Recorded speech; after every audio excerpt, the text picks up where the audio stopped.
प्यारे बच्चों, सुप्रभात। आज हम करेंगे वितान का पाठ नंबर 2। यशोधर बाबू के संबंध में कौन सा कथन सही नहीं है? बेटी की जीन तथा बगैर बाह के टॉप को वे पतलून तथा सैंडो बनने वाली ड्रेस कहते हैं। पत्नी द्वारा ऊंची हील की सैंडल पहनना उन्हें सम हाउ इम्प्रॉपर लगता था।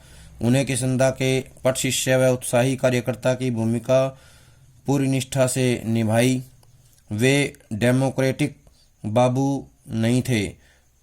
ऑप्शन है मात्र 1, 2 व 3, मात्र 4, 4 व 3। तो इसका उत्तर आएगा मात्र 4। 4 जो है इसका सही नहीं है। निम्नलिखित कथन कारण को पढ़िए और सही विकल्प चुनिए। कथन ए, सिंधु घाटी सभ्यता लघुता में भी महत्ता का अनुभव कराने वाली संस्कृति थी। कारण आर, लो प्रोफाइल सभ्यता थी। यहाँ के मूर्तिशिल्प औजार छोटे थे। यहाँ मिले नरेश के सिर से छोटे सिरपेंच की कल्पना भी नहीं की जा सकती। कथन ए व कारण आर दोनों गलत हैं। कथन ए व सभी कारण सही हैं। कथन ए सही है और कारण आर ख और ग सही हैं। कथन ए सही है और कारण आर क मात्र सही है। तो इसका उत्तर आएगा कथन ए सही है और कारण आर ख और ग सही हैं। ये इसका उत्तर है। अगला प्रश्न है प्रश्न नंबर 3। सिंधु घाटी सभ्यता के संबंध में कौन सा कथन सही नहीं है? सिंधु घाटी सभ्यता प्राचीन सभ्यता थी। सिंधु घाटी सभ्यता आडंबरहीन सभ्यता थी। सिंधु घाटी सभ्यता छोटी होते हुए भी महान थी। सिंधु घाटी सभ्यता में राजतंत्र स्थापित नहीं था। प्रश्न क्या आएगा? 4 मात्र। ऑप्शन 4 मात्र, 1 मात्र, 1 व 2 दोनों, 2 व 4 दोनों। तो इसका उत्तर आएगा 1 मात्र। इसका उत्तर है ख, 1 मात्र जो है इसका सही उत्तर है। निम्नलिखित कथनों पर विचार कीजिए। महाकुंड स्तूप में उत्तर और दक्षिण से सीढ़ियां उतरती। मोहनजोदड़ो सभ्यता में सूत की कताई, बुनाई और रंगाई भी होती थी। सिंधु घाटी सभ्यता में जल निकासी की व्यवस्था अत्यंत बुरी थी। मोहनजोदड़ो से मिला नरेश के सिर पर मुकुट बहुत छोटा था। ऑप्शन है केवल 1 सही है, 1 व 2 दोनों सही हैं, केवल 4 सही है, 1, 2, 4 तीनों सही हैं। तो इसका उत्तर आएगा 1, 2, 4 तीनों सही हैं। मनोहर श्याम बाबू का जन्म किस सन में हुआ था? 1930 में, 32 में, 1935 में, 1934 में। तो इसका आएगा 1935 में। यशोधर बाबू दफ्तर में किस पद पर थे? Director, section officer, manager, deputy officer. तो इसका आएगा सेक्शन ऑफिसर के पद पर वो कार्यरत थे। सिल्वर वेडिंग पाठ में जो हुआ होगा वाक्य का अर्थ है पाश्चात्य विचारधारा के संदर्भ में, परिवार की संरचना के संदर्भ में, किसंदा की मृत्यु के संदर्भ में, यशोधर बाबू की नियुक्ति के संदर्भ में। तो इसका उत्तर आएगा किसंदा की मृत्यु के संदर्भ में। किसंदा की मृत्यु हुई थी तो उसके बारे में ये कहा गया है। भूषण ने अपने पिता को क्या उपहार दिया? कपड़े, पगड़ी, धोती, ड्रेसिंग गाउन। तो इसका उत्तर आएगा ड्रेसिंग गाउन दिया था। सिल्वर वेडिंग कहानी की मूल संवेदना आप किसे मानते हैं या मानेंगे? पाश्चात्य संस्कृति का प्रभाव, हाशिए पर धकेले जाते मानवीय मूल्य, पीढ़ी का अंतराल, सिल्वर वेडिंग का परिणाम। तो इसका उत्तर आएगा पीढ़ी का अंतराल। पीढ़ी का अंतराल जो है इसका उत्तर है।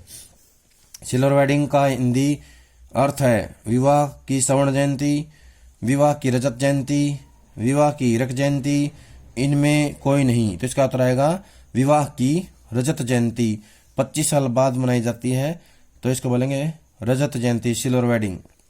किसंदा का बुढ़ापा कैसा था? मस्त, ठीक, सुखी, दुखी। तो इसका आएगा दुखी था। सिल्वर वेडिंग पाठ के लेखक कौन है? मनोहर श्याम जोशी, मनोहर वर्मा, फणीश्वरनाथ, महेश लाल। तो इसका आएगा मनोहर श्याम जोशी। मनोहर श्याम जोशी जो है इसके लेखक हैं। सिल्वर वेडिंग कहानी का प्रमुख पात्र है किसंदा, यशोधर बाबू का लड़का, यशोधर बाबू की पत्नी। तो इसका आएगा यशोधर बाबू स्वयं जो है इसके मुख्य पात्र हैं। कहानी सिल्वर वेडिंग में वह खुशहाली भी कैसी जो अपनों में प्रायापन पैदा करे। वाक्य किसने कहा? किशनदा ने, यशोधर बाबू, भूषण, चड्डा। तो इसका आएगा यशोधर बाबू ने। ये वाक्य यशोधर बाबू ने कहा है। यशोधर बाबू अपने जीवन में किसी आदर्श मानते थे? अपने बेटे को, अपनी बुआ को, भूषण को, किशनदा को। तो इसका आएगा किशनदा को। यशोधर बाबू किशनदा को जो है अपना आदर्श मानते थे। सिल्वर वेडिंग कहानी में यशोधर बाबू को दफ्तर में नौकरी किसकी सहायता से मिली? उन्होंने स्वयं परिश्रम किया, उनके मित्र किशनदा की सहायता से, उन्होंने सरकारी अफसर की चमचागिरी की, उन्होंने रिश्वत दी। तो इसका उत्तर आएगा उनके मित्र किशनदा की सहायता से उनको नौकरी मिली। यशोधर बाबू जब किशनदा के घर रहे तो उन्होंने उसे मेस का रसोइया बनाकर क्यों रखा? वह उससे खाना बनवाना चाहते थे ताकि वह खाना बनाना सीख जाए। उस समय उनकी आयु सरकारी नौकरी के लिए कम थी।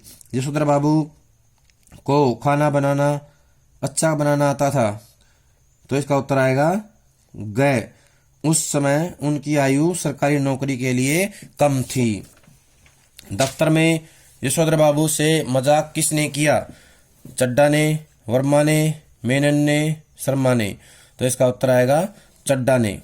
चड्डा ने जो है मजाक किया था। यशोधर बाबू जब किशनदा के पास रहे तो उनके स्वभाव की किस विशेषता को पहचान गए? गुणवान होना, आधुनिकता की, मिलनसार होना, प्रेमी की। तो इसका उत्तर आएगा मिलनसार होना। किशनदा एक मिलनसार व्यक्ति थे। यशोधर बाबू बिड़ला मंदिर से कहाँ जाते थे? Karol Bagh, model town, Paharganj, Kirti Nagar. तो इसका आएगा पहाड़गंज जाते थे। मकान बनाने के संदर्भ में किशनदा का विचार था?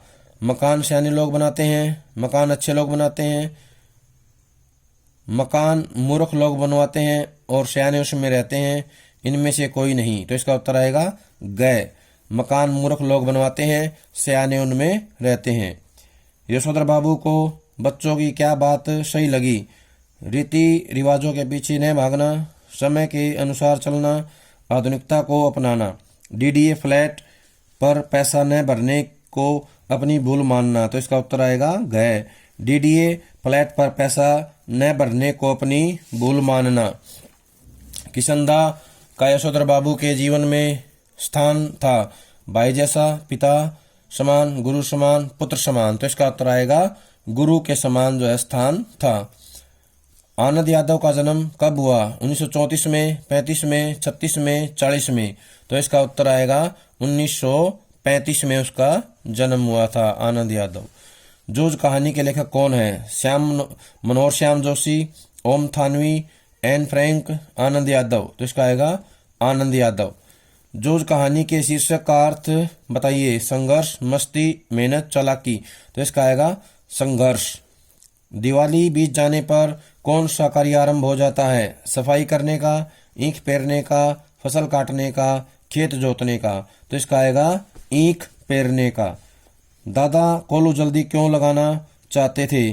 काम जल्दी समाप्त करने के लिए, दूसरी फसल के लिए, गुड़ की ज्यादा कीमत के लिए, खेत में पानी देने के लिए। तो इसका आएगा उत्तर गुड़ की ज्यादा कीमत के लिए। गुड़ की ज्यादा कीमत के लिए जो है वो ऐसा करते थे।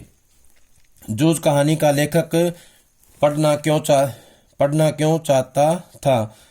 ज्ञान के लिए, रोजगार के लिए, कवि बनने के लिए, आत्मविश्वास के लिए। तो इसका उत्तर आएगा रोजगार के लिए। रोजगार के लिए जो है पढ़ाई करना चाहता था। आनंद के गांव में जब चारों ओर कोल्हू लगने लगे तो क्या होता था? जब चारों ओर कोल्हू लगते थे तो उसमें क्या होता था? बाजार में गुड़ की बहुतायत हो जाती थी। 1 नंबर व 2 नंबर का बहुत गुड़ आ जाता था। गुड़ के भाव नीचे उतर आते। उपयुक्त सभी। तो इसका उत्तर आएगा उपयुक्त सभी। 2 आंगन व 20 कमरों वाले घर को कहा जाता है?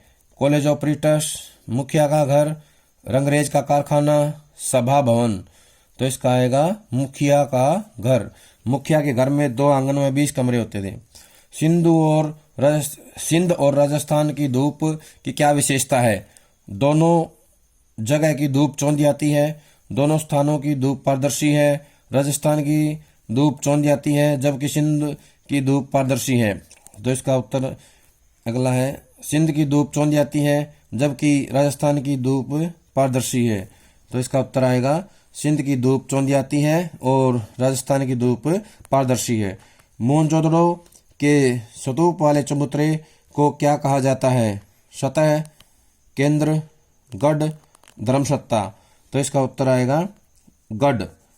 गढ़ जो है इसको कहा जाता है। प्यारे बच्चों, ये था वितान का पार्ट नंबर 2। इसके बाद अगला पार्ट आएगा पार्ट नंबर 3। तब तक इसको याद कर लें। धन्यवाद।